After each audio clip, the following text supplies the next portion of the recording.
अस्सलामुअलैकुम, welcome back to the new video. ये हमारी HTML सीरीज से रिलेटेड सेवेंथ वीडियो है और आज का जो हमारा टॉपिक है वो थोड़ा सा थ्योरेटिकल होने वाला है। इसके अंदर हम कोई प्रैक्टिकल नहीं करेंगे, नॉलेज लेंगे हम एक टॉपिक के बारे में जिसका नाम है HTML एट्रीब्यूट्स। तो चलते हैं हम अपने नोट्स की तरफ। सबसे पहले देखते हैं एट्रीब्यूट होता क्या है। HTML attributes provide additional information about an element and help define its properties and behavior. They modify elements to control their appearance, functionality and accessibility. HTML attributes अगर मैं बहुत सिंपल करके आपको बताऊं तो आपके जो एलिमेंट्स होते हैं ना उनकी एडिशनल इंफॉर्मेशन होती है। मीन्स के उनका जो डिफॉल्ट बिहेवियर होता है उनमें कुछ चेंजेस, उनके अपेयरेंस में कुछ चेंजेस लाने के लिए, उनमें कुछ एडिशनल प्रॉपर्टीज इंसर्ट करने के लिए बेसिकली हमारे पास ये यूज़ होता है। को फंक्शनैलिटी चेंज करने के लिए या उनके बिहेवियर को मॉडिफाई करने के लिए ये यूज़ होते हैं।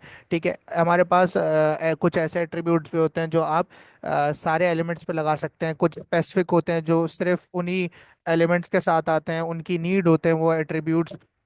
तो अब तक जो हम लोगों ने एलिमेंट एक्सप्लोर किया था उसके अंदर हमारे पास एलिमेंट के नाम होता था, एलिमेंट का कंटेंट होता था और हमारे पास closing pair and opening pair होता था। ठीक है, तो इसी चीज़ को हम एलिमेंट कह रहे थे। अब हमारे पास एलिमेंट में एक और चीज़ यहाँ पर ऐड होती है जिसको हम कहते हैं एट्रीब्यूट। एट्रीब्यूट जो है वो आपके पास क्या होता है, अभी मैंने आपको एक्सप्लेन किया कि आपके एलिमेंट की एडिशनल इंफॉर्मेशन या उसकी प्रॉपर्टीज या बिहेवियर को मॉडिफाई करने के लिए यूज होता है। अब चाहे वो फंक्शनैलिटी हो, एक्सेसिबिलिटी हो, या फिर आपके पास उसकी प्रॉपर्टीज या अपेयरेंस हो। ठीक है, अब यहाँ पर एट्रीब्यूट का जो सिंटैक्स है वो कुछ इस तरह होता है कि आप सबसे पहले लिखते हो एट्रीब्यूट का नेम।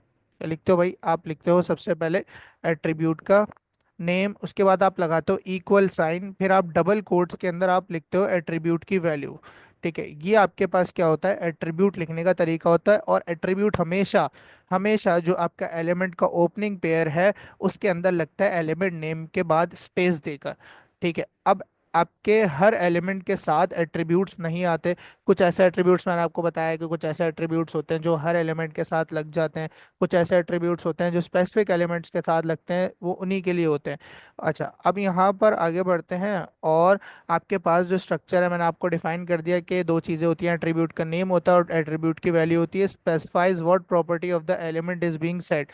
ठीक है, जो भी मॉडिफिकेशन हो रही है वो ये स्पेसिफाई करता है और जो भी प्रॉपर्टी सेट करनी है आपको वो आप वैल्यू के अंदर जो है वो पास करोगे।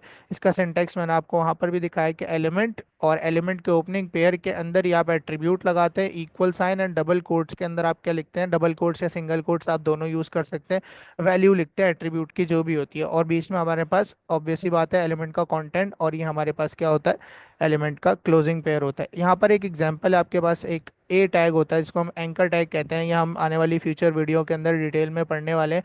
ठीक है, उसके साथ एक जो है वो कंपलसरी एट्रीब्यूट आता है जिसको हम कहते हैं एच रेफ। एच रेफ आपके पास क्या है, एट्रीब्यूट का नेम है, जैसे कि आप यहाँ पे सिंटैक्स से मैच कर सकते हो। डबल कोट्स में जो आपके पास यूआरएल लिखा हुआ है एग्जाम्पल, वो आपके पास एट्रीब्यूट की क्या है, वैल्यू। और ये हमारे पास कंटेंट है जो हमारे वेब पेज पर डिस्प्ले होगा और ये हमारा एलिमेंट का क्लोजिंग पेयर है। ठीक है, href is the attribute name and this URL is the attribute value. अब आपके पास कुछ रूल्स होते हैं वैल्यूज के, कि वैल्यूज आपने हमेशा डबल कोट्स या सिंगल कोट्स के अंदर ही लिखनी है।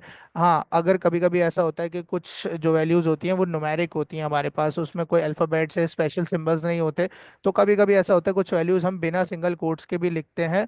बट आपके पास जो कोट हैं वो रिकमेंडेड होते हैं कि आप लगा भी लें, जब भी वो चलेंगी, नहीं भी लगाएंगे जब भी चल जाएंगी, वो सिनेरियो पे बेस करता है। फिर आपके पास केस सेंसिटिविटी होती है, क्योंकि आपके पास जो एट्रीब्यूट्स होते हैं वो केस सेंसिटिव नहीं होते, आप लिख सकते हैं, लेकिन जो प्रेफर किया जाता है वो यही प्रेफर किया जाता है कि आप एट्रीब्यूट को लोअर केस के अंदर लिखें। ठीक है, तो यही हमारे पास कुछ थ्योरेटिकल नॉलेज थी। आई होप आपको एट्रीब्यूट समझ आएंगे। अभी के लिए आपको थ्योरेटिकल नॉलेज हमने दी है, आगे चल के जब हम प्रैक्टिकल करेंगे, एट्रीब्यूट्स लगाएंगे एलिमेंट्स में, जो जो एट्रीब्यूट्स हमें नीड होती है एलिमेंट की, वो सारे हम जब इम्प्लीमेंट करेंगे एलिमेंट्स के ऊपर, तो आपको आहिस्ता आहिस्ता पता चलेगा एट्रीब्यूट्स का। ये कोई मतलब इतनी कोई मुश्किल चीज़ नहीं है, इंशाल्लाह आपको समझ आएगा। इससे रिलेटेड आपको कोई भी क्वेरी है तो आप कमेंट सेक्शन में मेंशन करके मुझसे पूछ सकते हैं। इंशाल्लाह मुलाकात होती है नेक्स्ट वीडियो में। टिल देन, अल्लाह हाफिज़, कीप वॉचिंग।